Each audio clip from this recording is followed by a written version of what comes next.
Run Back Classic NBA podcast. I am Jason, and with me is Jules Rich. Hello, Rich. What is going on? Well, I had an exciting day. I did two things that I've never done before. I took a spin class, and I also took part in a lip sync contest. Whoa! All right. So, okay, we got to talk about both those things. Those are pretty awesome. So, the spin class. Was this like a 5 a.m. spin class? Was this an early riser? It was 5:30. Wow. Yes, it was an early riser. Nice. Yeah. How'd you enjoy it? Yeah. How'd you like it? I did enjoy it. I thought after like 5 minutes I was going to die, but How do you feel now? I mean, are you good now? I continued. Yeah, I feel fine. I'm slightly sore. I'm going to be sore in the morning. Yeah, but, you'll sleep well tonight for sure. That's for sure. I believe so. Yes. So that's good. Yeah, sorry. Go ahead on the spin, and then we got to get to. Well, I was just going to say I found that if I don't work out like right when I get up, I'm not going to work out. It's not going to happen. So I have to do it right in the morning. Yeah, and I've done that a few times too. It's tough. It is really that the morning workout is both the best thing you'll do and then the worst thing you'll do. Cause like you got to get like once you get up and once you do it and once you're like in the midst of a workout, you're like, this is good. This is a great way to kind of start my day. You feel good the rest of the day. You feel rejuvenated the rest of the day. It's a very, very good idea. But man, it's so tough to do it. Like just hit that alarm and look at it and go, I'm going to get up. I'm going to stand up. I'm going to get out of this bed. I'm going to stand up and then I'm going to go like somewhere or do something that's not sleeping anymore. And it is hard to wrap your head around that and be able to do it. But once you do it, it's very rewarding. I agree. But I don't do it as much as I nearly want to because like I have that thing where I look at my alarm and the covers are nice and warm and I'm just like, nah, that's not going to happen. So. Really tough in the winter. Yeah, really tough. The winter's true. Yeah, the summer I can do it easily. The winter I'm like, why would I want to get out of this? Like I'm curled up in a ball and my dogs are all like, curled up next to me and I'm warm and I'm happy. And now I'm not moving. It's just not going to happen, but it is quite rewarding. But yeah, now the lip syncing contest. Okay, so this wasn't lip syncing. This is a judged contest? It was, yes. So we have Employee Appreciation Week at my work. So, and part of that, they have a lip syncing contest. So there were 5 contestants, and I finished 5th. So hey, you know what? Did you still get a medal? Like we're going to talk about guys that got medals here in a bit. Did they still give you a medal? Get a medal. I got all 7s. That doesn't seem bad. Slam dunk contest, that would be okay. Right, you might move on to the second round. Yeah, you're not Chris Anderson, but you're not no. You're not Aaron Gordon, but it's tough to be Aaron Gordon. Yeah, yeah, there you go. Exactly. Yes, I don't know. I'm trying to think of who's like good but not great. Where you're like that guy had good. Like I remember Terrence Stansberry. In every NBA dunk contest had like really good dunks where you're like, nice job, Terrence, but like you're not Dominique or Michael Jordan, so move on out. Like, I always felt because like you'll see it, you'll watch those if you go back and watch like the 80s ones. I think it's him that always like he busts out like 2 good dunks. You're like, that's a good performance, Terrence. Nice job, man. And then like Dominique and Jordan go, and you're like, oh right. Oh yeah. Bye, Terrence. Like, have a good one. Right. Thanks for coming. Like, nice. Yes, it was good Statue of Liberty, but didn't really. Right, exactly. Yeah. Kenny Smith was in one of those too, and he had like. Oh yeah. He was bad. He was bad. He was more the Chris Anderson. So you were Terrence Stansberry, is what? I was Terrence Stansberry, which is fine. So I did. That's not bad. Right. I did Twist and Shout, Beatles song. I learned that. So I made it more like with karaoke where you kind of like, move and you dance and you kind of go along with it. And it's more about replicating the vocals, and the slower songs, I think got a better reaction. So I'll learn that in the end. So yeah. Be back next year. Stronger, hungrier. There you go. Slower. Slower. That's incredible. So have you already been thinking of songs, or have you already been thinking of what you're going to do for that next competition? Or are you just going to, now you've done it, you're going to take your break, you're going to chill a little bit, you're not going to listen to music for a few months and then really get back on it soon? Or what's the plan here? What's the training methods that we have in mind here? I would say I'm going to download Tony Braxton's "Unbreak My Heart" on Spotify and be listening to that for the next year or so till I really have it nailed down. Is that so? You think that's the one that's going to woo them? That's going to win the audience over? I think it could. Yes, it's incredible. Hopefully, none of them listen to this because you don't want to spoil it. So all right. or have anybody steal. Do any? I hope, hopefully, none of your coworkers, or maybe this is a wholesome podcast. Why am I saying hopefully none of your coworkers? I hope all of your coworkers listen to this podcast. It's very wholesome. Yeah, so. I know that some of my coworkers have listened to this podcast, have listened to episodes of this podcast. Oh, good. Maybe well, welcome. Hi. But yeah. Don't steal and break my heart. Jason's already got it. That's what we'll say. I don't think they will. No, I think they're stand-up people for the most part. That's good. For the most part. For the most part, a couple of shady characters there, but I'm talking about you, Derek. Yeah, I was going to say, does that whoever you're talking about that's listening know that they're one of the unsightly ones or one of the right? Yeah, that's great. It's good mystery. Yes. So yeah, it's been an interesting day. So, but we are here to talk about notable thing that's happened. A NBA player has won a ring and a gold medal in the same summer. That was, in fact, Marc Gasol, who became the sixth player to do it, the first non-American NBA player to do it. This happened many times in the WNBA, which we'll talk a little bit about. And so he, of course, with the Toronto Raptors, won the NBA championship, and now with Spain has won the 2019 FIBA World Cup. So really impressive accomplishment for him. I think we'll talk a little bit more later about what that sort of means for his legacy, because I think of anyone on this list that we're going to talk about, I think it maybe does the most to boost his overall legacy, Hall of Fame case, that kind of thing. We definitely dive into that a little bit, but I think it's an interesting club to be in. Yeah, it definitely was. And when you initially, came to me with this idea for the show, I was just thinking like, I don't know, Jason, is that really going to be a good show? Because it's like in my head, I assumed there was a lot more people. I assumed it was going to be like a list of 20 guys. And I'm like, yeah, okay. Like, the NBA title and the gold in the same year. That can't be that rare. And it really was. Like we were saying, and kind of wrap your head around that. We're going to talk about all the guys that have done it. We're not just saying Olympic gold either. If we said Olympic gold, this list would be even smaller than it was. We're talking about any gold medal, so including the FIBA World Championship or the FIBA World Cup in this as well. So the idea that you're getting a title and that gold medal, and it's like numerous competitions, numerous international competitions, is still like I'm. To me, I was initially stunned that there were so few guys that did it, and then you look through history and you see that like one of the big reasons, of course, and we'll talk about that with the first guy we talk about here is the lack of NBA players in USA international competition for a while, which makes sense. The lack of European players in the NBA up until, about 20, 30 years ago or whatever. So again, those two play huge factors, but still it just it kind of caught me by surprise that even in the last 20 years, even in the last 30 years, there hasn't been a lot more of those.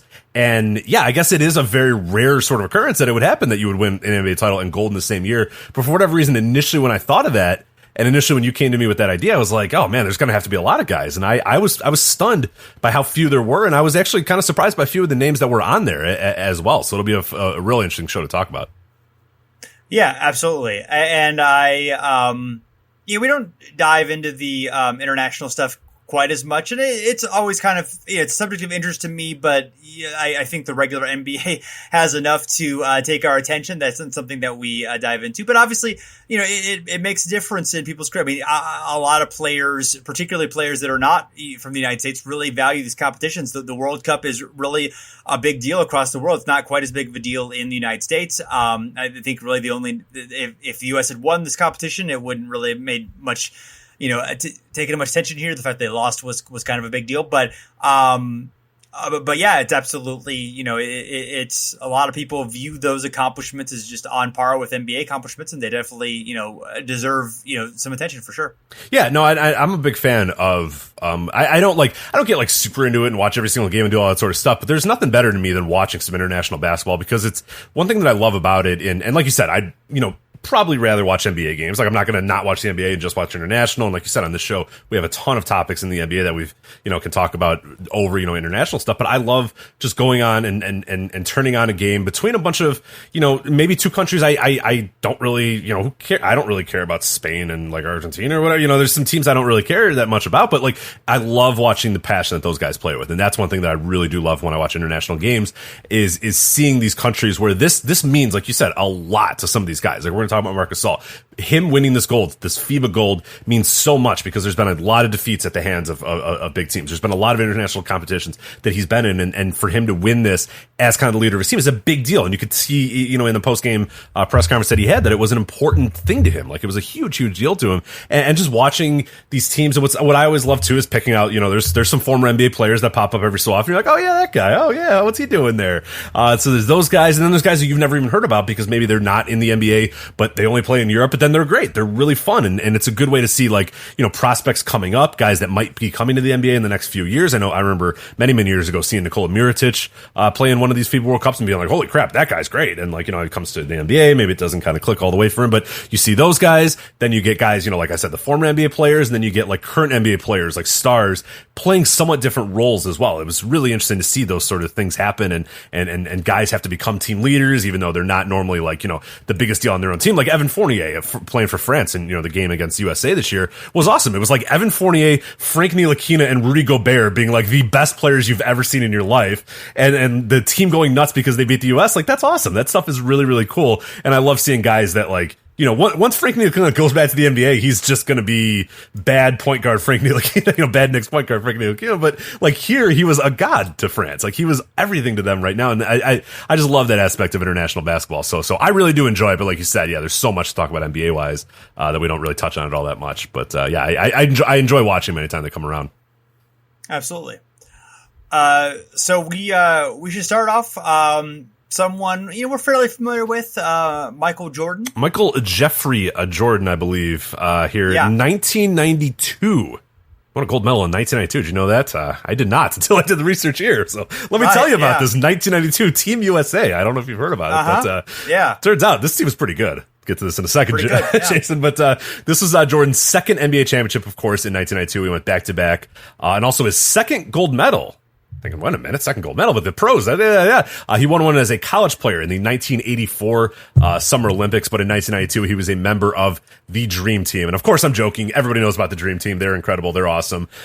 Jordan started all 8 games, scored only 14.9 points per game, but they really didn't need him because... And we're going to go, like, we know the Dream Team was dominant, but, like, I just want to go through this again just to give an idea of just how ungodly dominant this team was. 8 games. First game against Angola, they won by 68 points. Second game against Croatia, they won by 33 points. Third game against Germany, they won by 43 points. Fourth game against Brazil by 44 points. Spain, 41 points. Puerto Rico, 38 points. Lithuania, 51 points. And then finally in the gold medal game, just barely skirted by Croatia, winning by 32 points. So didn't really need Jordan to score 30 in these games. They kind of had it with him just kind of scoring 12, 13, 14 and getting out of there. But yeah, remarkable play by the Dream Team. Just kind of took the Olympics by storm, took international play by storm, and really kind of transformed a lot of international basketball in this one moment with the collection of NBA players, and not just like guys that were in the NBA, but like the best of the best in the NBA there. The best of the guys of the 80s, the best of the 90s, all coming together. Oh, and Christian Laettner was there too. But like the best of the best were there playing for this Dream Team. And yeah, those scores are just unbelievable. Yeah, and it's pretty incredible. And actually, I'd like to, when we get a little bit further in the show, I'd like to talk a little bit about the 92 versus the 96 team. Because that 96 team is kind of forgotten history, but they were extremely dominant as well. And I'd like to just do a little tail of the tape here to see if we can talk ourselves into how good the 96 team was versus the 92 team. Probably not going to get there, but I'd like to dive into that in a little bit. Yeah, that'd be fun. I like that idea because the 96 team, I always do tell people like don't sleep on that team. That team's really good. So I'm excited to do that. But at this point, so we're going to kind of talk with each of these players. Is like, okay, so we've kind of gone over. I'm not going to have to give you all the history of Michael Jordan. You know about Michael Jordan. So we're going to look at what they did in the NBA that year, which. Quickly, I said, he won a second NBA title back-to-back, defeating the Portland Trail Blazers. He now won a second gold medal. The Dream Team was great. So now what did that do for the legacy of the player? We're going to talk about that for every guy. What did this 1992 season where he was able to combine the ring and the gold medal, what does that mean for this guy's career and the narrative? Jordan is an interesting one because at this point, he was already a 3-time MVP, 2-time champion, 8-time All-Star. So it's not like a ton of narrative changed because of the gold medal, but I will say this, though. I think the brand of Jordan, and Jason, I'm curious on your thoughts on this too. I think the brand of Michael Jordan really took another leap in 1992. It was big. It was huge before. He was already marketing Dynamo, but this was it, because he went on the world stage, traveling around, facing these players, like being seen by the world, people that are maybe just not even basketball fans that are watching the Olympics, people that, from other countries watching these Olympics, seeing Michael Jordan. I mean, he was the muscle of this team. He was the one that they kind of marketed. He was the guy that was on the billboards. He was the guy that they kind of all sort of pointed to. And I think one of the things that's important about this is narrative wise, people say, and it's that Dream Team documentary. I think, who's it? HBO or ESPN? I forget who exactly did that one, talked about how that 92 season that 92 Dream Team was kind of a passing of the torch as well, where Magic and Bird and that generation sort of passed the torch over to Jordan. Now, I kind of disagree with that, because I think 1991 was pretty much the torch passing there, or the torch stealing by Michael Jordan and the Bulls, who just kind of said, all right, Magic, you're done. Bye. Go away. We have this for now. But if people want to get symbolic about it, yeah, that's fine. 1992 is when it felt finally like Magic and Bird were kind of in the shadows, especially with this Dream Team. And Michael Jordan had now emerged as the star, the guy, the ultimate marketing dynamo of the NBA. So that's the only thing. Like, on court, I don't know that Jordan had much more to prove in 1992, but I think in terms of becoming the global megastar that he would become for the rest of the 90s, and God, even till today, 92 I think is important. It's not all. It's not like it changed him from a nothing to a somebody, but I think it did kind of put him in that next stratosphere. Do you agree or disagree with that? Yeah, I mean, I definitely agree that Jordan was elevated even more after this, and Magic and Bird weren't as much, because Bird was basically at the end of his career, and Magic was, of course, he'd already retired because of HIV. He was going to come back in 92, and then he received negative reaction from other players and decided not to do that comeback. So I think that if Magic had been able to stick around, if he decided to be able to play through HIV and be able to play, I think it would be different, because I think Magic still would have been like, I think at 91-ish, I think Jordan was a 10 and I think Magic was a 9. I think they were very comparable in terms of their greatness, and I think Jordan would have still come ahead, but I think Magic would have made it a rivalry, made it a case, right? I think we would have think of Magic's and maybe Jordan a little bit differently, because I think Magic, would have been there, maybe competing for titles with Jordan. So I think that had a lot to do with it too. I think the Olympics obviously played a part. I know, obviously the documentary talking about and the Jack McCallum book, which I think the documentary is based on. Oh, right, yeah, of course. Talks a lot about how Magic and Jordan, they went up against each other. Magic kept, trying to push Jordan and tried to, measure himself and say, I've still got it. I can still, be the best. And kind of decided at the end that, okay, maybe I don't quite, maybe this guy's passed me by.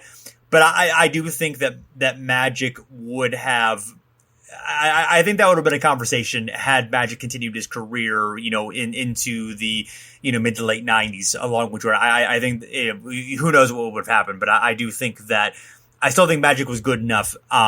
Even when he came back in 96, I mean, he obviously was out of shape and, hadn't played in a long time, but he was still, an effective player. And I think he could have aged as a really, really good player. Absolutely. A few more things here on Jordan. Him and fellow Dream Team members Patrick Ewing and Chris Mullin, the only American men's basketball players to win Olympic gold medals as both amateurs and professionals. So pretty fun one there. And Jason, you have a little question here. You're saying, wait a minute, that can't be right. But right. Well, I was going to say, what about David Robinson? Right. Then I remembered, Team USA actually lost in 1988 because of Arvydas Sabonis. Damn right, they did. They did. Sabonis. Yes. God, I love Arvydas Sabonis. What a great player. God, I wish he came to the NBA earlier. Man, I mean, he was still awesome when he came as fat 38-year-old Arvydas Sabonis. Like, damn, we were robbed of so many great moments and so many great memories. Yeah. And he did them internationally, but man, it'd be fun to just watch him in the NBA in the mid 80s. God, so annoying. But it would have been if Magic Johnson had played only in his 30s in his career. I think that's what it would have been. Right. Exactly. Right. Where you're like, that guy's really good, but I don't know, he's kind of fat and he's good. But he's a good passer, but why is he so fat? It's so right. Funny, Yeah, it's weird. So next we have, of course, Michael Jordan's teammate, Scottie Pippen. He accomplished this both in 1992 and 1996, the only player to win an NBA title and earn a gold in the same summer, do it 2 times. In 92, he played all 8 games for the 92 Dream Team. He started 3 games, led the team in assists, scored only 9 points per game, but of course, they were sharing the wealth a lot. You're not going to have one dominant scorer in the Olympics. He was 6th on the team. But Barkley averaged 18 points per game, but even Jordan averaged like 14.9 points per game. So not a lot of scoring there. So that's, nothing to sneeze at there. And of course, notably 92 was the fact that, Pippen and Jordan in the game against Croatia just hounded Toni Kukoc, and tried to demoralize him and destroy his confidence. Because he was someone who was favored by Jerry Krause, general manager of the Bulls, who both Pippen and Jordan disliked, and just sort of sending a message of of how important they were, and having this Kukoc guy come in for more money than Pippen was making. So and Jordan famously said, "Let's not let this guy do anything against us," and they basically bottled him up and did very little. I believe they played twice. It was the first game where where Kukoc was really bottled up, but the second game, Kukoc did a little bit better. He scored 16 points. Mm-hmm. And then Croatia was a really strong team with Drazen Petrovic and Dino Radja on that team as well. So, and Kukoc sort of averaged overall 11.5 in those Olympics. He did score 25 a few games against Germany, and actually the 16 that he put up in that final game was the second best scoring output that he had in the entire Olympics, although it was in a 117-85 loss. So right, exactly. So that first game was 103 to 70, and Kukoc only had 4. He only had 4 that game. Right. So that's the one, like when people bring up that game, that Jordan and Pippen shutting down Kukoc, it's that first game where he only scores 4. And Croatia 7 turnovers too. Yeah, exactly. Yeah. I mean that's not a good one, but I do. People kind of forget that second game as well, where Kukoc, again in a huge loss, a 32-point loss, but still had his second best scoring output of the entire tournament. With 16 points. So I think, not necessarily busting the narrative there, but just kind of there's a little, not that people will go wild with, Michael Jordan related narratives whatsoever, but I'm just, just in case we know it wasn't like Kukoc got destroyed the entire, he had another chance and he proved that he was, a pretty good scorer in that game or whatever. But yeah, the first one, no doubt, he had 4 points, 7 turnovers. He did get bottled up, but there is that other game too. So I just wanted to point that one out. So there's more to it. Yeah. Absolutely. So. Yes. So looking at 96, which of course, as we mentioned, gets overlooked a little bit. But that team was extremely dominant as well. The 92 team had a 43.49 SRS. The 96 team had a 31.43 SRS. So certainly, the 92 team was better, but the 96 team also, pretty strong. And their margins of victory were fairly dominant, including a 63-point win against China. They did have one fairly the closest game was a win over Lithuania. It was a 22-point game. So again, not quite as dominant, but certainly they did stand out. Pippen in the 96 series, he had 11 points per game, 3.88 assists or rebounds rather, 2.9 assists. And he, this game, this series, the team had David Robinson, Reggie Miller, Charles Barkley returning also from the 92 team. I believe Barkley and Pippen and Robinson and Stockton were, I believe, the holdovers from that team. Was Karl Malone? He was on the 92 team as well. So yeah, I guess they had more carryover than I kind of recall from that team actually. The newcomers were Mitch Richmond, Shaquille O'Neal, Penny Hardaway, Grant Hill, Gary Payton, and Akeem Olajuwon, who became a U.S. citizen and joined the Olympic team. So looking at the tail of the tape, 92 versus 96. So I would say that all of the players that carry over from 92 to 96 Probably the 92 version is better. Is there anyone that we think was better in 96 than in 92? The only one I would maybe say is Scottie Pippen, but like Scottie Pippen was awesome in 1992, so it's like maybe he rounded out, maybe he was a little bit more of an overall offensive player in 1996, but I would probably still take the 1992 Pippen over the 96 one. Barkley, of course, you're going to take the 92 Barkley. Malone, you're probably going to take the 92 Malone. Stockton, probably the 92 Malone. Maybe a case can be made for 96. And David Robinson, I'd probably take the 1992 as well. Maybe he's one that you can make a slight case for. But that's it, really. I mean, otherwise, yeah, it's pretty solid. Yeah, the 92 guys, I think I would probably take each one of those. If I was having to give a choice, I'd probably take the 92 of each one of those guys for sure. Yeah, Robinson and Pippen were 26 in 92 and 30 in 96. The one I would say maybe Malone, because Malone was such a good player as he got older. He was 32, 33 in 96 and 29 in 92. So I think that he might be the only one who might have been better in 96, even though he was potentially past his prime just because he aged so well. But so accepting those, we'll accept that the 92 guys were generally better. You compare Christian Laettner to Grant Hill. Obviously, Grant Hill wins.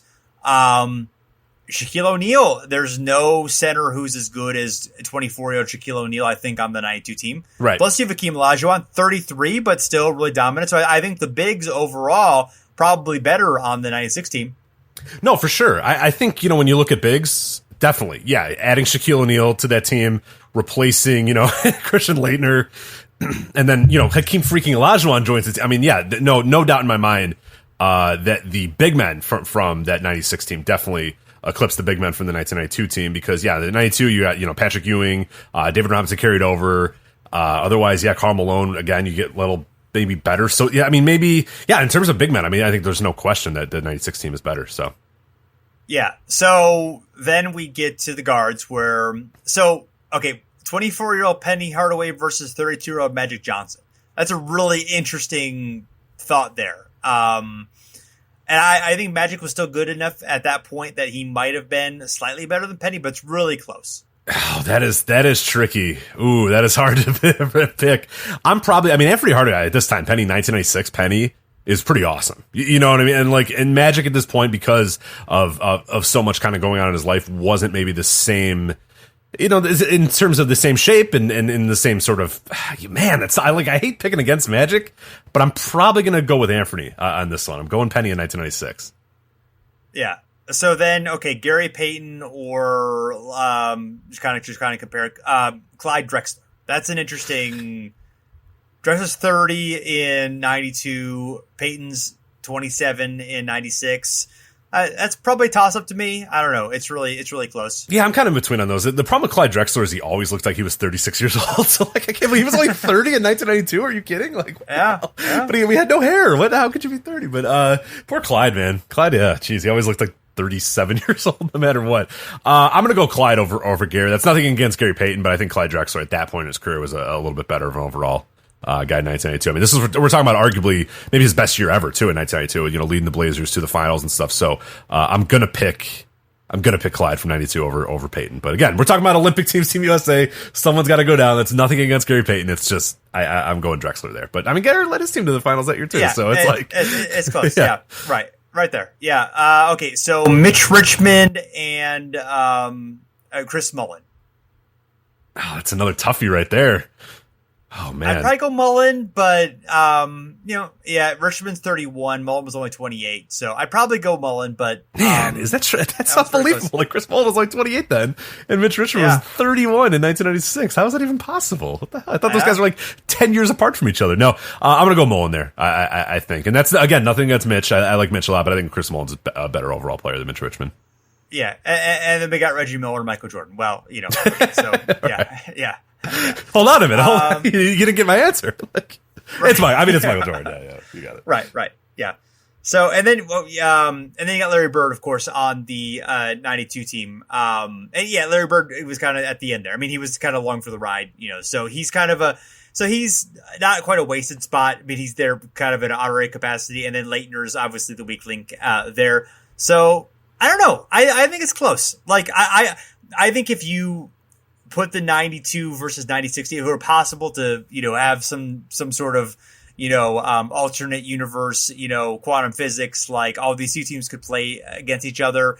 I think the the 92 team probably wins more, but it's probably 6-4. I think the 96 team wins a lot. No, I think that's definitely, I think you can definitely make a case for that. Cause like you said, there's some big things that kind of change it. 1996 has maybe a little bit more athleticism in terms of, adding guys like a Penny Hardaway, replacing a guy like a Christian Laettner, adding a Grant Hill, those sort of guys coming in and taking those plays, adding Shaquille O'Neal at 24 years old. I mean, obviously that's going to help a lot as well. And then in terms of the big men, I mean, the 1996 team, that's going to be tough to handle. The 92 team has a lot of good guards, a lot of good forwards, but not much in the way of, the big dudes. Whereas 96, you got to deal with David Robinson, Hakeem Olajuwon, Shaquille O'Neal, and Karl Malone and, Charles Barkley still, at this point, that's really, really tough. But, the Jordan factor plays a huge role in it. But, you're not wrong. I think there is more case to be made, for the 96 team. And I think there absolutely is, an argument for that, but it's just because the 1992 team came out of nowhere in some way, and quote, out of nowhere in terms of Team USA not really being a player. And then this team, finally unloads on the world of, hey, here's the top NBA stars and here's how good they are compared to the rest of the world. People are always going to pick the 92 team by default, but you're right. There's definitely a case to be made for that 96 team. And I'm glad we kind of took some time to do that. So that's fun. Yeah. So next, I think sort of a surprise on this list, probably the least biggest star in terms of all-time NBA fame here, Lamar Odom. Yeah, so let's get to Lamar Odom here. 2010. This is kind of funny when we tweeted out about at Overback NBA. On Twitter, when we tweeted out about this episode, we had people guessing and saying, "Oh, I think it's you guys are probably talking about this guy and that guy and that guy." For whatever reason, Lamar Odom, people were stuck. Nobody got to Lamar Odom, which I get because you're thinking, well, 2010 Lamar Odom. It's just because it's kind of strange that he's on this list. But yeah, a year of a really total redemption for Lamar Odom, both in the NBA and international play. In the NBA, Odom finally banked in on the tremendous promise he had shown early in his career. He played huge minutes and was a key cog in the Lakers title run. And this was after years and years and years of untapped potential with both the Clippers and the Heat. He did play for the Heat briefly. It all finally came together for Odom 2010 in the six-man utility player role. The Clippers, he was meant to be one of the guys, and then there was obviously it's the Clippers, so it wasn't going to go well. And you had Darius Miles, you had Quentin Richardson, you had Lamar Odom. It didn't quite work out. But you saw from this, just the games that he played even with the Clippers, that this guy had something. And then Miami, again, it didn't quite click all the way around. And then he goes to the Lakers, and it just kind of all works. He fits into the role perfectly. He fits perfectly behind a Paul Gasol and a Kobe Bryant. It's just a guy that you can rely on to do just about everything you need, be all over the court, and be just a reliable guy, both off the bench or if you need him in a starting role. It's just all kind of worked for Lamar Odom in 2010. And then internationally, too, he was looking to kind of put the past behind him in a lot of ways because he was a member of the infamous 2004 Summer Olympics team that won bronze. That's a whole topic for another episode one of these days, that 2004 Olympics team. But had to wait a few years, though, to get back in international play because in 2006, he was unable to play in the FIBA World Championships due to the death of his son. And then in 2007, he missed out due to a shoulder injury. And then in this 2010 team, he kind of became the de facto, and this seems very odd in 2010, but kind of became the de facto, veteran leader of this team. He led the USA team in rebounds and finished the tournament with double-doubles in both the semifinals and the championship games. This is the FIBA World Championships, I should say.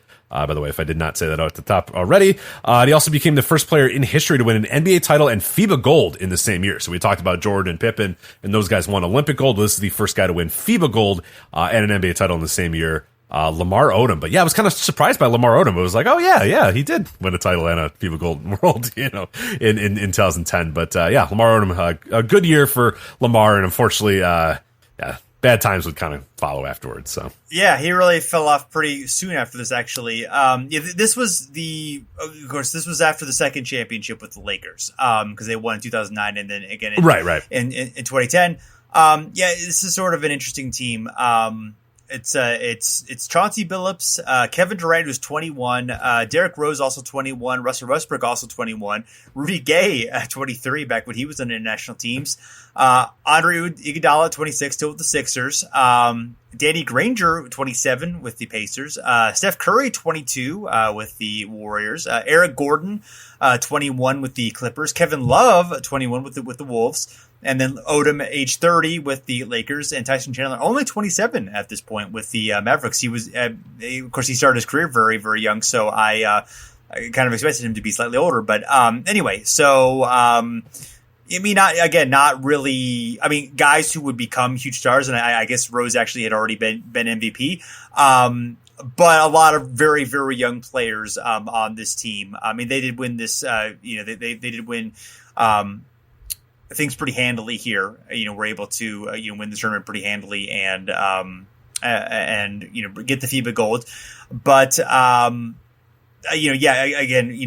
was definitely kind of and this team did not have any of the 2008 Olympians on them, so it was kind of talked about being a B team, but and Chandler was really the only true center on the team, but they managed to pull it together and come out ahead. Odom, really after this, really his career turned, unfortunately, sad, his personal life as well. But, it's easy to kind of forget what a great player he was. And in fact, I had no idea he was on that 2004 Olympics team. I didn't think of him as quite that level of player to do that, but he absolutely had that talent and at times very much delivered on that level. Right. And that could have been one of the reasons that you might not have thought of him being on that team. And the reason he wasn't on that team was kind of one of the issues with that team in a lot of ways, as well as that, like, there was your stars, but there were a lot of guys that weren't quite there, young players that didn't quite have it all together. It was just, it's an absolute disaster. And it also had Larry Brown in it too. But that's again, like I said, a topic for another day. But yeah, it's kind of amazing to look at this 2010 team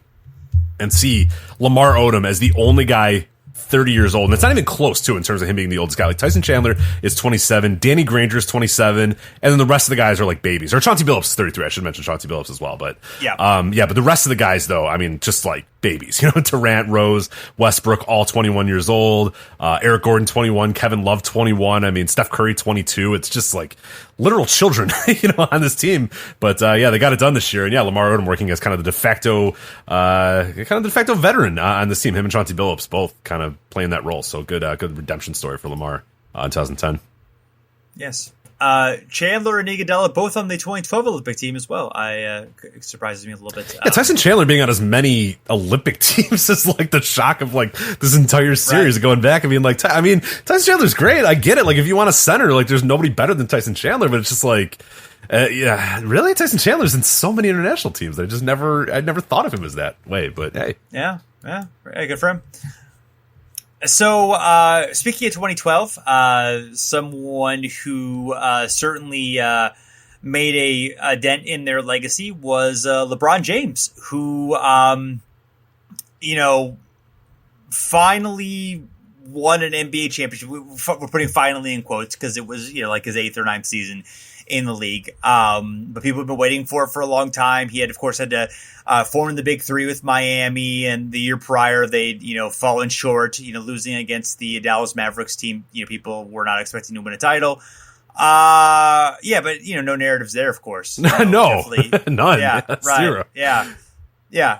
No, but obviously, seriously, this was a really transformative year for winning the title in Miami and then capping it off with another, gold medal. He'd already, led the team in 2008, although there was definitely some thought there that, it was actually Kobe's team or Kobe led it in the end. And certainly Kobe was really instrumental in that big gold medal win. He took over down the stretch. I think LeBron obviously has something to do with that too, with the way that he played and the way, again, the way that he passes, the way that he, makes everything easier for everybody else. But Kobe obviously stepped up there, deserves that kudos. But this definitely was a different situation with LeBron, I think really being the dominant player here, even though he didn't lead the scoring effort. I mean, there was Durant and Carmelo really standing up to be the scoring effort, but I think this was definitely LeBron's, really cemented his legacy internationally. He'd been actually on the 2004 Olympics team, but really played very little, 14.6 minutes per game, which probably would not be helpful to the team. Larry Brown, again, doing some weird stuff. Right. 2006 FIBA World Championship, he was there. He was a co-captain, 13.9 points, 4.8 rebounds, 4.1 assists. They finished the tournament only with an 8-1 record, though, only winning a bronze medal. So, and then it was also in the FIBA's America Championship in 2007. Had a 31-point performance against Argentina in the championship game, which was the most ever by an American in the Olympic qualifier. They went, Team USA went 10-0, won the gold medal, and then of course qualified for the 2008 Olympics, where Team USA won unbeaten, won their first gold medal since 2000, with LeBron playing a huge role there. As we mentioned, 2010, LeBron didn't play in the FIBA World Championship before it was renamed the World Cup, but then, of course, came back in London for the 2012 Olympics. Recorded the first triple-double in U.S. Olympic basketball history with 11 points, 14 rebounds. So is that the first? U.S. Olympic. Correct. Yeah. Sorry, not the first of all. Yeah. I don't have a record of all the other triple-doubles, but yeah, I'd imagine that somebody else has gotten one before that. But yeah, still kind of surprising that it took this long for U.S. Olympic basketball to get a triple-double. Is this include men's and women's or just men's? I think just men's, but I can't confirm that though. Okay, fair enough. And then, they defeated Spain again in the final game in another close one. It was 107-100. Again, Spain have a tough time falling short against the U.S. In the gold medal games. LeBron 19 points in that game and became the all-time leading scorer in U.S. men's basketball history, which is interesting there. And then joined Michael Jordan as the only players to win an MVP award, NBA championship, a finals MVP, and an Olympic gold medal in the same year. So pretty good. Not bad at all. Yeah, that 2012 final, if you ever get a chance to go, I don't know if it's available online, or I'm sure you could find it via some sort of means, but 7 points in margin of victory series at 107-100. That's the second closest Olympic final ever. The other one is in 1972, Jason. The Soviet Union defeated the United States. By 1 point there. Those Soviets were just a little bit better than us on that night. But anyway, really, really good game, though. I mean, an awesome game if you've never went back and watched it. I mean, that is like two awesome teams. Team USA, obviously we mentioned the guys, they're an absolute stacked team, but Spain's got Paul Gasol, it's got Serge Ibaka, it's got Marcus. I mean, that's a really, really fun team. If you ever do go back and watch that game. But one thing about LeBron, we didn't get into it a ton. And again, there's no need really to do that. But if you go back and look at some old quotes and some different stuff about LeBron's international play, is a lot of those years, like 2004 year, there was an idea that he kind of had a little bit of an attitude, or he wasn't like fully invested in international play. Like he did it because he kind of felt like he needed to, or that he, was supposed to, but never really quite bought into it. And that kind of happened even through, until 2008, really, until he finally won that gold medal with 2008. And people said, okay, that was, a nice, much more mature, a much more, focused LeBron James. And he was able to really kind of, do it for the Team USA and really kind of put them on his back. And he wasn't maybe the top scorer, the top, guy, but he was able to, or not a top scorer, but definitely the top guy, the de facto veteran that, in terms of all that sort of stuff. And then 2012, again, when you talk about narratives and legacies and all that sort of stuff, yes, he wins an NBA title that year too. That helps get a monkey off his back. But then the 2012 team too, again, he is regarded as like the leader of this team. He is the guy that really gets everybody ready and gets things going. And that, a stark contrast to what was kind of the narrative around him for the first few years of international play, where he just didn't seem like he was invested all that much, didn't seem very interested. And that may have been a Larry Brown problem more than, a LeBron James problem. Very likely that's the case, but still there was all that narrative as well about him. And LeBron James' entire career is about, kind of people developing narratives or whatever. But the idea that he could do so much better in international play if he really put his mind to it and really got invested in it. We see in 2008 and then especially in 2012, he's definitely there, and he's definitely understanding where he fits and how important these games are for the international legacy of LeBron James as well, and for the international brand of LeBron James, which I would say after this year, really, he was still a huge deal obviously before this, but finally winning that title, finally winning this Olympic gold medal, finally getting that monkey off his back, like people I think all sort of embrace LeBron James. Even the most staunch LeBron James hater, after this year and then the next year obviously after that, it was hard to kind of still be that guy. It was hard to really still be a LeBron hater after these few years too. So it was an important transcendent period for LeBron for sure. Yeah, absolutely. So next we have LeBron's former teammate, Kyrie Irving, in 2016 was able to be part of the Olympic gold medal team in 2016. Certainly a fantastic accomplishment. Looking back a little bit on his international career, he was part of the in 2010. He was part of the U.S. gold medal winning team at the FIBA's Under 18 Championship. And in fact, in 2012, he was in contention for position on the Australian team because he was actually born in Australia, but decided instead to go with the United States national team for the 2016 Olympics. Was part of the 2014 FIBA World Cup team that won the gold medal. Irving was the MVP that year. He was also named the 2014 USA Basketball Male Athlete of the Year. And then 2016, yes, of course, he was part of the tremendous effort from the Cleveland Cavaliers to come back from a 3-1 deficit and beat the Golden State Warriors, the 73-win Golden State Warriors. You might have heard about this, Rich. I don't. You're going to have to hold on a minute. What happened? The Warriors, they won 73 games. Yeah, and then we'll talk about that one later. Yeah, we'll talk about that one later. Yeah. So, hit, one of the biggest shots in NBA history with, hitting the clutch jumper that ended up sealing that series.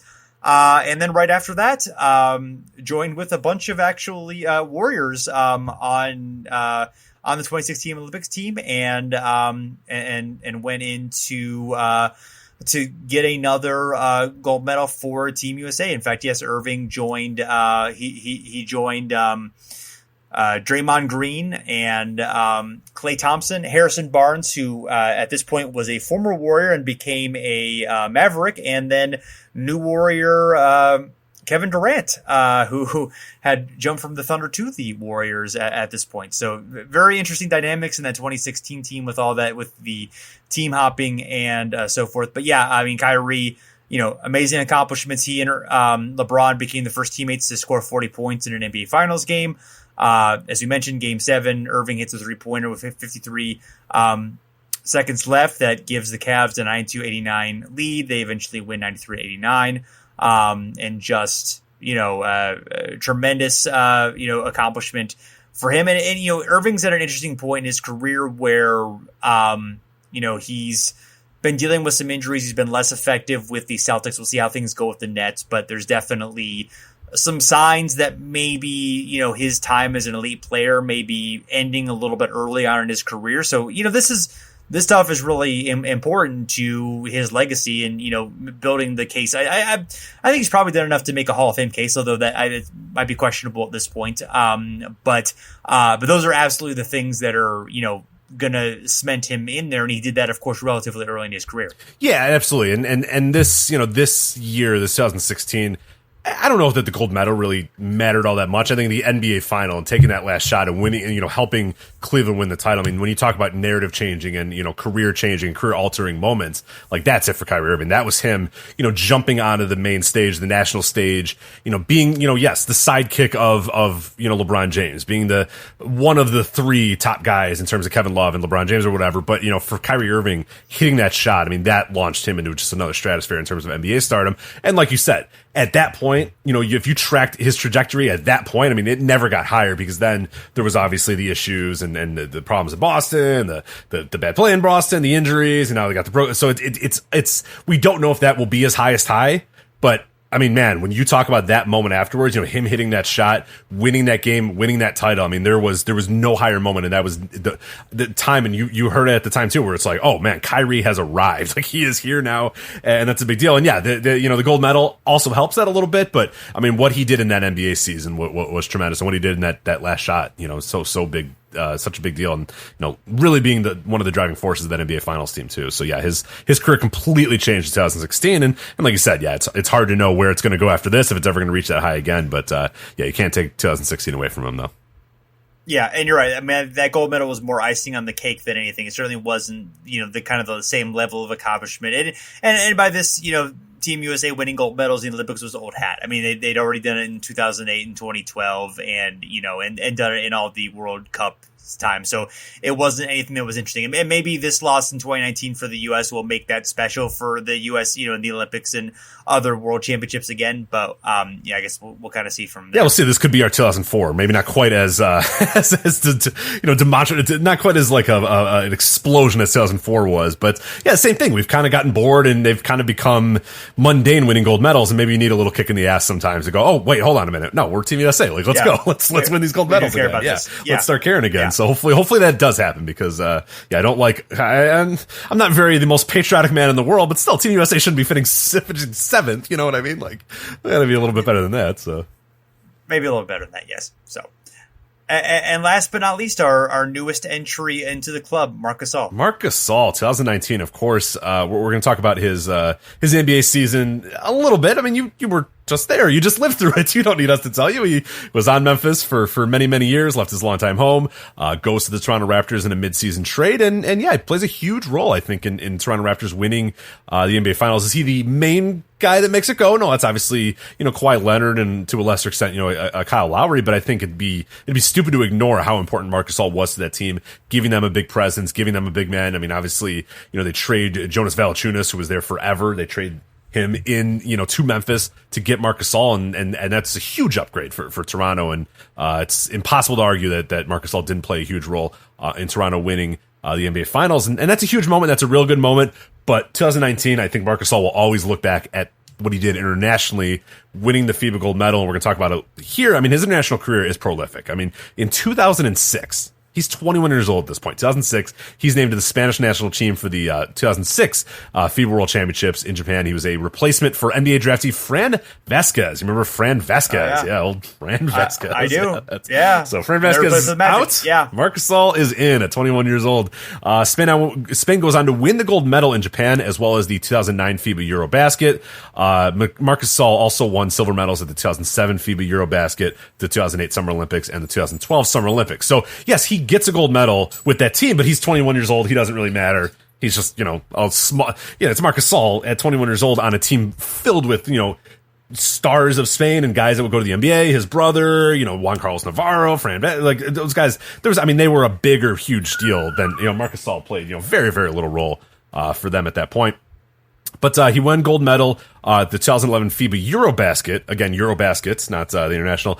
Bronze medals at the 2013 FIBA Eurobasket, as well as the 2017 FIBA Eurobasket. So he's dominating Eurobasketball. He's winning those golds, but he hasn't had the big one quite yet. He hasn't had the one as him being one of the big guys on the team. But finally, 2019, he does it in China. They win the FIBA World Championships. This one meant far more. Again, he's not a bright-eyed 21-year-old youngster anymore, but he's really the de facto leader and the top player for Spain. I mean, he leads Spain to the gold, averages 14.4 points per game, and really, like, this is a huge win for Spain and really for Gasol as well. I mean, he did something that, his fellow countrymen, Sergio Rodriguez, Serge Ibaka, Nikola Mirotic, and even, Paul Gasol weren't able to do. I mean, he beat, he won, the big medal in the FIBA World Championship. So it's just really cool here. And he also joined Lamar Odom as the only players to win a World Cup and an NBA championship in the same year as well. So Lamar Odom and Marc Gasol, the only guys winning the FIBA World Cup and an NBA title in the same year. And again, the NBA, that's a huge accomplishment to, be a part of that NBA, finals team. But yeah, winning it for Spain and being the top player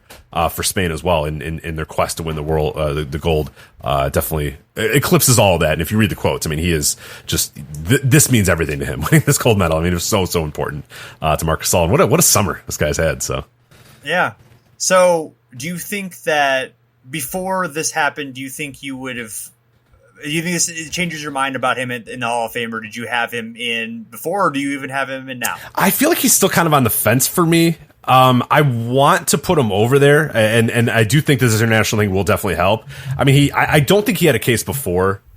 I think now he at least definitely has an argument. I don't know that, like, if he retired tomorrow, if he said, hey, I've done everything I want to do this summer, I'm out, I'm just going to go chug beers for the rest of my life, which, again, I would hey, go do it, man. You won the World Cup and an NBA title in the same year. Go chug all the beers you want. Like, I think if he retired tomorrow, I don't know that I'd make him a Hall of Famer, but I think he's probably going to build on this even more. But this, like you said, is a tremendous feather in the cap, and I think definitely now starts the argument or the case for him to eventually pop up in the Hall of Fame. Yeah. Two-time All-NBA Defensive Player of the Year. I I would lean him in at this point. I'm not saying it's like absolutely for certain, but I think he's enough, and I think it definitely this summer has boosted him into that conversation. And I would have probably put him in there before, but I think it's definitely a stronger case now, fair or not. But these things, whether they're really, should be meaningful, they definitely are meaningful to people. So sure, no, absolutely, and the Basketball Hall of Fame is everything. It's not just the NBA. And again, like I said, international play. I mean, he's been playing since 2006 and playing an important role in pretty much every team, since then. So I mean, that you can't scoff at that. You cannot scoff at that, and especially in 2019, being the top guy on the FIBA World Cup champion. I mean, that's a big deal. He scored 33 points in the semifinals. That's a big deal. And then in the finals, it's 14 points, 7 assists, 2 steals, 3 blocks. Like that's, it's a big deal as well. So, no, you can't deny what he's done this summer, and you can't deny what he's done internationally as well. So definitely. So this, in addition to the NBA players that we talked about, this has also been accomplished by several WNBA players. I wanted to mention them real quick. Tina Thompson, Cheryl Swoops, Delish Milton, Lisa Leslie, Temeka Dixon, Sue Bird has done it 3 times. Katie Smith, Swin Cash, Tamika Catchings, Brittany Griner, Candice Dupree, Brianna Stewart, and Jewel Lloyd. So impressive list there. Sue Bird 3 times is, she's had an incredibly long career. I feel like she's been, WNBA star forever. I think she's, close to 40 years old at this point. Yeah, I feel like Sue Bird, in my entire adult life or my entire life, it feels like Sue Bird's been like a top level basketball player. Like she's got to be. Is she even winding down now? I feel like she's still like pretty good, right? Like I remember, I thought I saw a game not that long ago. I looked at her stats recently, and I'm like, man, she's still going. Like she's still like not, she was incredible, a decade ago. But Jesus, for being almost 40 years old, still I think a pretty She led the league last year in 3-point percentage and field goal percentage. Damn, awesome. Right? Yeah. Go her. And in assists, she led the league in assists. That's awesome. Right? And the Storm won the championship a couple seasons ago, I believe. So still incredible player. But that's good stuff. And then real quickly, international play. She started in the 2000. She was on the Jones Cup team in Taipei, and then the 2002. She's been on the national team since 2002 in terms of world championships. So it's unbelievable. That's a lot of years. Like that's right. Yeah, that'd be up there in the all-time greatest international basketball careers for sure. So also. Real quick, we're going to just talk about the players who have won an NBA ring the year after winning a gold medal. So not the same summer, but fairly close. Bill Russell, 1956 gold and 1957 ring. Plus he won the 1956 NCAA title. So that's quite a accomplishment there. The Olympics that year were like in December because it was Australia, so the summer is in December in Australia. So he joined the Celtics late. We played, I think, roughly 2/3 of the season. Of course, led them to the NBA title that year. We have Michael Jordan again, 92 gold, 93 ring. Scottie Pippen on this list twice, 92 gold, 93 ring, and also 96 gold and 97 ring. Manu Ginobili winning the 2004 gold for Argentina and 2005 ring for the Spurs. He was not one that immediately came to mind until I did some research. Kobe Bryant, the 2008 gold and the 2009 ring. That was kind of the peak of his career to a certain extent because he, of course, won that MVP finally in 2008 and then, helped lead the U.S. to the Redeem team to win gold again after not having won that since 2000 in the Olympics. Tyson Chandler we talked about before, but the 2010 gold and the 2011 ring, that was a big surprise for the fact that I don't think the Mavericks were expected, of course, not to win the championship in 2011. That was kind of out of nowhere. So interesting couch for me. He's another guy. I don't think he's quite there in the Hall of Fame case, but to be one of the shortlist guys, in this club, I think, makes him just an interesting guy worth considering. I don't think ultimately he's going to get there, but I think that's, that's kind of something that would, give him at least a little bit of a boost. Oh, for sure. Yeah, he should definitely be in the conversation. But again, if he retired tomorrow, not very well. I don't know that I would. I don't know that I would vote for him, but I would definitely listen to an argument. If you said, Rich, I'm going to argue you about Tyson Chandler in the Hall of Fame, I'd probably definitely listen to it and enjoy the argument quite a lot. So. Yeah, and Gasol's probably going to do more in his career to boost his case. Right, he's still got a few more years ahead of him to add some stuff, and I don't know that Tyson's got a whole lot left in the tank there to add to his resume. But who knows? Hey, we never know with Tyson. Who knows?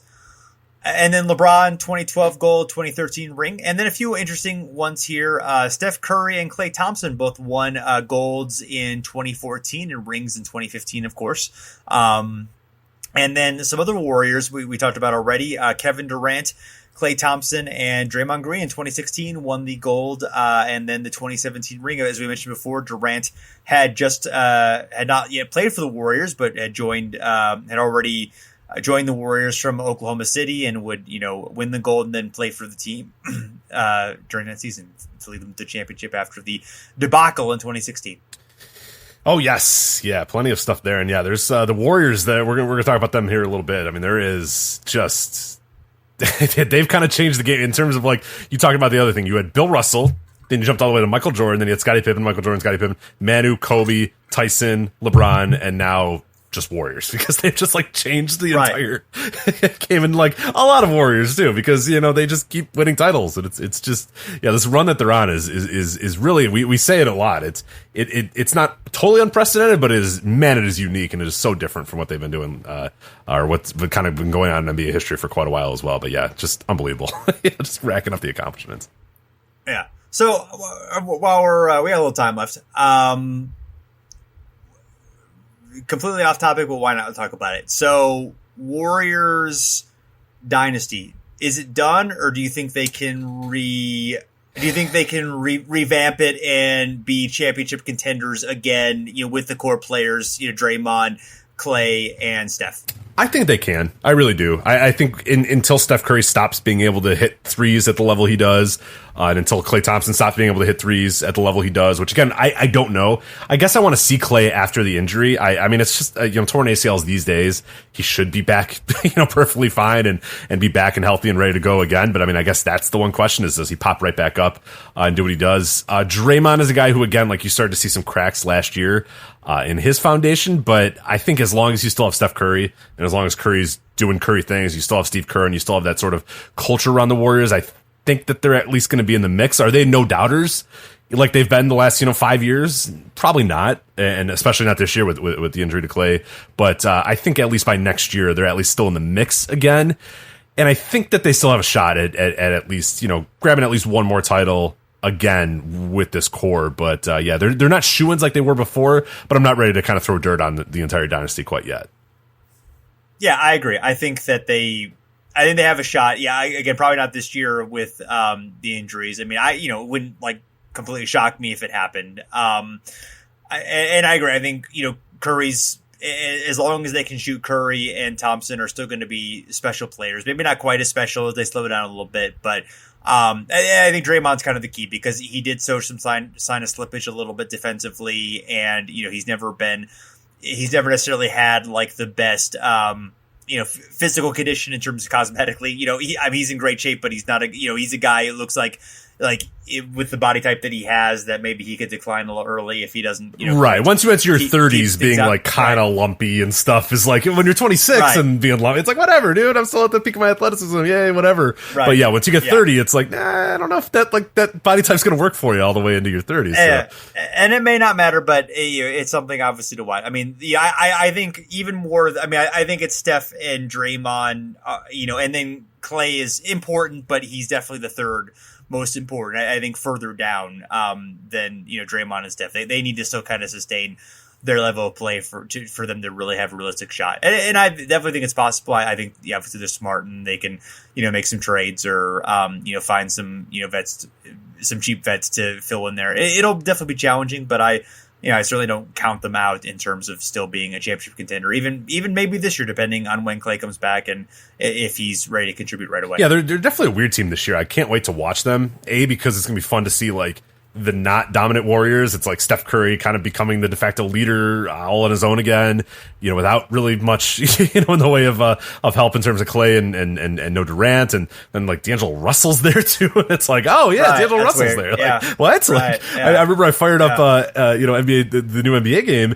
and I'm looking at the Warriors. And I'm who's that guy? And I'm oh yeah, they have D'Angelo Russell. Why do they have D'Angelo Russell? It's very bizarre. I'm fascinated to see it. And again, very, very off topic, but I'm so anticipating this NBA season, because there's so many teams that have contentions for the title. Like, no team feels like definitely a shoot. Like, okay, that team for sure is going to make the NBA Finals. There's no point in even like. I mean, there's a case to be made for 6 or 7 teams that could have a real legit chance at doing it. You look at the betting odds too, and the betting odds are like all across the board. And we haven't had that in the NBA in quite a few years, where it felt like it was just always going to be the Warriors. And again, like, I'm not counting the Warriors out though, because they still got Steph Curry, and they're going to get Klay Thompson again at some point. But yeah, it's going to be a fascinating NBA season. But yeah, I'm 100% with you. I'm not ready to bury them just yet, but I think the run as like de facto dominant team that, the team is going to run away with the NBA championship, those days are long gone. But in terms of, still being contenders, still getting into Western Conference Finals, still maybe making NBA Finals, maybe surprising people with NBA Finals win,